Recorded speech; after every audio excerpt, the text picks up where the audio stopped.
Hello, you guys. Long time no hear. I got some disturbing news yesterday. My 18-year-old son texted me, Ma, I gotta talk to you. When you coming home? I'll be home in a minute, babe. What is it about? It's about my dad. So my first thought was, he's sick. Now this is the asshole that's 800 miles away. Is he sick? Wouldn't tell me. I just want to talk to you in person. I get home. He comes down and tells me one of his high school friends that lives where we were living tells him, "Oh, there's a girl that I work with, and your dad comes in every day and slides her some money. And he's trying to be the sugar daddy of town in town." I'm not going to mention the town, but he said the name of the town. Now, I'm used to this because this was going on before I left. But my son was so upset about it that it put me in a space of, what's wrong with this motherfucker? Can't he see that these kids that he's trying to get with are in the same age group as his son, which is age 18, 19-ish, 20-ish. Now my asshole soon to be ex-husband is 69. In my book, that is very immoral to try to bait a child who is probably 18 that just graduated from high school to slide her money, to bait her like, there's more of this if I can get some of that.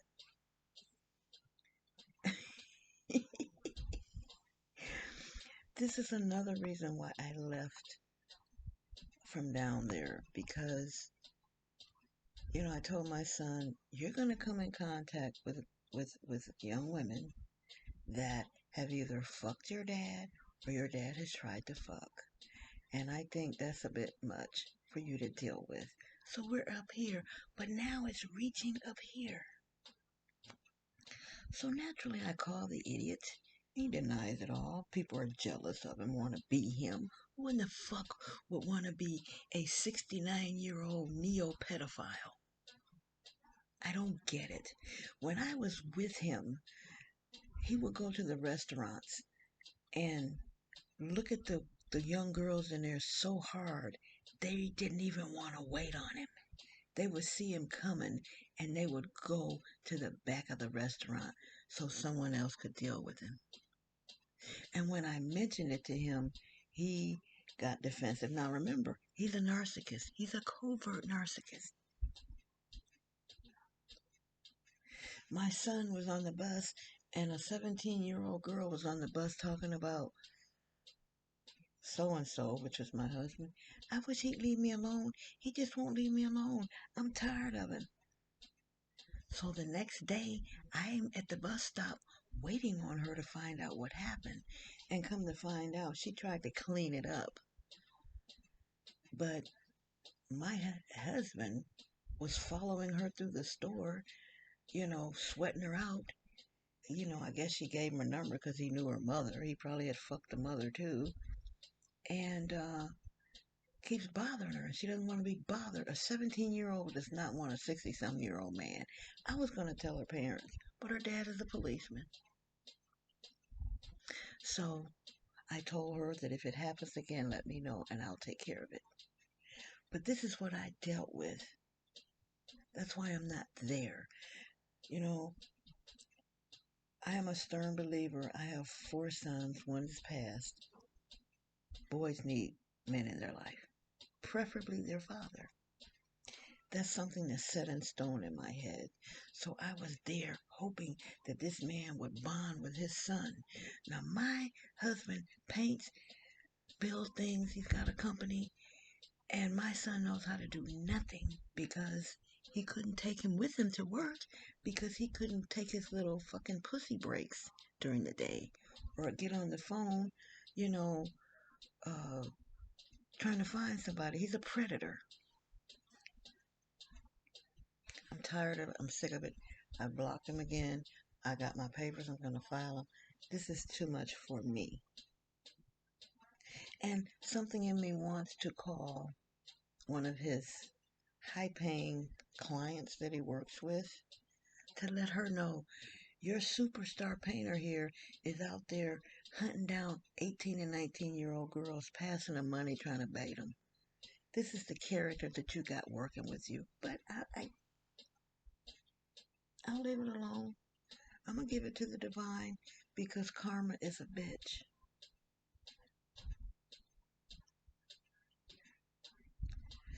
And I needed this. This is the final straw because I saw the hurt and pain in my son. I'm not going to go through that. I had him block him too. We are in no contact. Whatever happens, happens.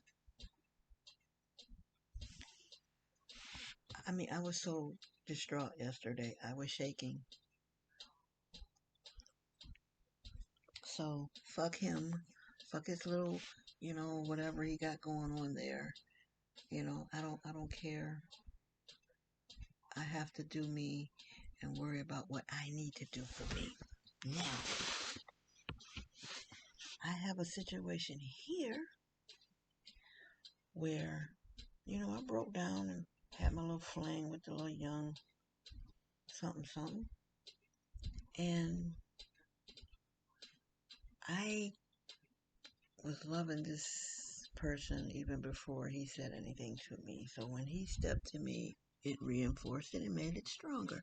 And when we laid down together, it made it stronger.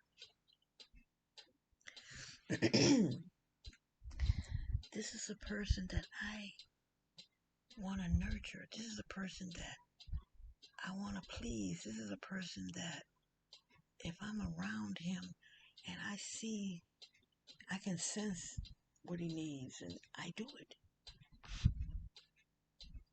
Not for any applause or accolades. I do it because I care and he needs it and I want to please him.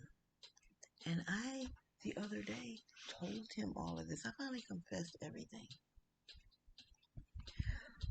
Go on, kitty, go on, not right now. So, at this moment, now he wants to, either he doesn't care or he can't handle it or, I don't know what. I'm really usually pretty good at picking out things, but I know he's involved with someone that is a mind trap, someone that is highly disturbed. He said it, but I knew it anyway. I've seen her, and I picked that up. She's got a lot of issues. Now, this man here, this new man, is an empath like me, but he doesn't know it. But I told him. And I told him, sympathy is worse than love. Been there. You're not happy with her, but you feel sorry for her, and you want to help her and heal her. And you can't help or heal anybody unless they want to be helped and healed. I can't make you see this. I see it, but I got 17 years on him. So naturally I see it. So now we're ghosting one another. I feel foolish for telling him how I felt, but I'm mature enough. Why not say it? You know what? I can accept what happens. So, you know what? Fuck the ex. The new thing, well, you go do what you gotta do. I'm focusing on me and my son and what I gotta do. The energy that I have expended on these two people in the last 3-4 months alone would make my YouTube channel blow up significantly if I was putting it here. Which is what I'm going to do. I'm going to expend it here. Now, I told you guys that I have a real good sense of, giving. When I get the number and play it, it doesn't fall, but when I don't play it, it falls. But Mega Millions and the Powerball are all over the country. These are my numbers for either the Mega Million or the Powerball. 2, 7, 10, 15, 22, 34, and 33. Now, I was going to make any way you want to put them in there as far as how the Powerball is. That's on you. Please play those. You'll have some kind of luck. And if you feel inclined, you can share a little with me. If you don't, I mean, it's okay. I did what was left for me to do. But at any rate, I am really trying to take a gift that I have and share it. Because we're all here to help other people. We go through things, and how we got through these things help other people. And I know the one most significant factor in anything you go through is to keep your head high and keep that love space in your heart open. Because when you close it, you're getting on those low vibes. You got to keep love there. You got to keep it there. And it's hard. It was hard for me yesterday to not make phone calls to where my husband is, and I don't even like calling him my husband because he's never really been. He was a man that could give you money, but to give you himself, never.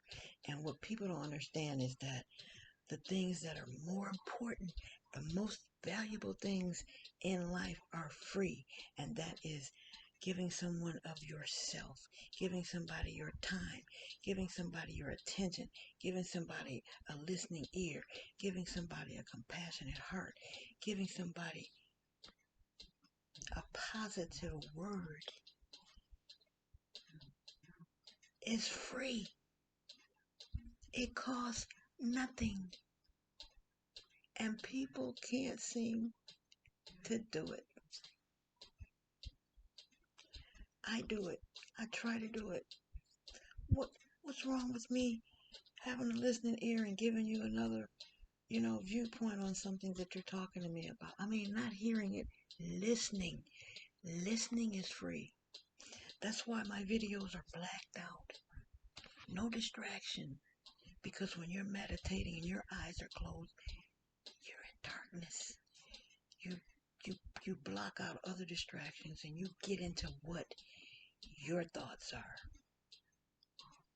So much peace and love. I've got to go get me something to eat. I think I'm going to make some tuna fish and then fry some chicken later. But thank you all so much for listening. Much love and light. Thank you. Bye.